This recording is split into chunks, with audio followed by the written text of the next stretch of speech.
একটা সন্তান যখন প্রাপ্তবয়স্ক হয়, সে যখন উপার্জন করে, তার সকল টাকার পয়সা এনে মায়ের কাছে দিতে হবে, বাবার কাছে দিতে হবে, তারা যা খুশি করবে না। শরীয়ত এটা বলে না।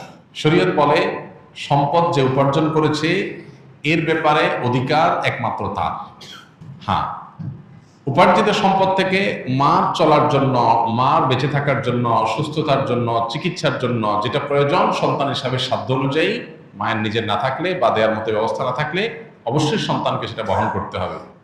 আর স্ত্রীর সর্বাবস্থায় স্বামী হিসাবে স্ত্রীর ভরণ পোষণ এটার ব্যবস্থা করতে হবে।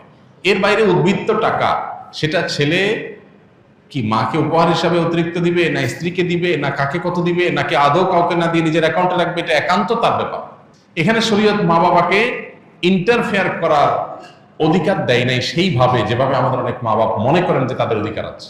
ছেলে বিদেশ গেছে, উপার্জন করে টাকা পাঠাবে সব বাপের নামে মায়ের নাম, তারা যা খুশি করবে, তারা সেখান থেকে বৌমাকে যা দেওয়ার দিবে আর যা নেওয়া দেওয়ার না দিবে না।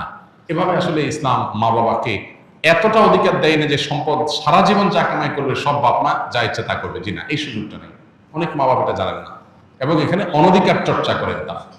সন্তান হিসাবে অবশ্যই মা বাবার সামনে যত বেশি সম্ভব নিজেকে বিনয়ী করে তুলবে, সমর্পণ করবে, তাদের কথা মতো চলার চেষ্টা করবে।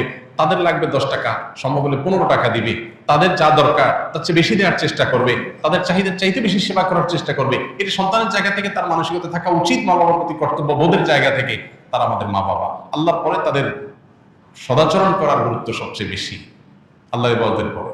অতএব সেটা খেয়াল রাখবে। কিন্তু মা বাবা এর মানে এই না যে সব কিছু মা বাবা নিয়ন্ত্রণ করবে। জি না, এখান থেকেই সংসারের অশান্তিটা শুরু। মা বাবা জানে না তাদের অধিকারের রূপরেখা কি এবং কতটুকু সীমানা আছে।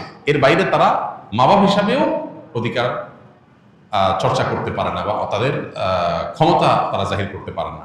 এটা আমাদের সমাজে জানাশোনা নেই। এই জায়গা থেকে সমস্যাগুলো তৈরি হয়। একটা হাদিস আছে, সেখান থেকে কিছুটা অনেকে ভুল বোঝেন।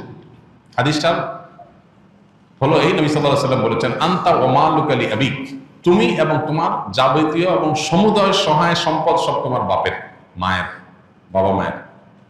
এই হাদিসের মানে অনেকে মনে করেন যে কেউ যা কামাই করবে সারা জীবন যত কিছু করবে সব বাপ মা।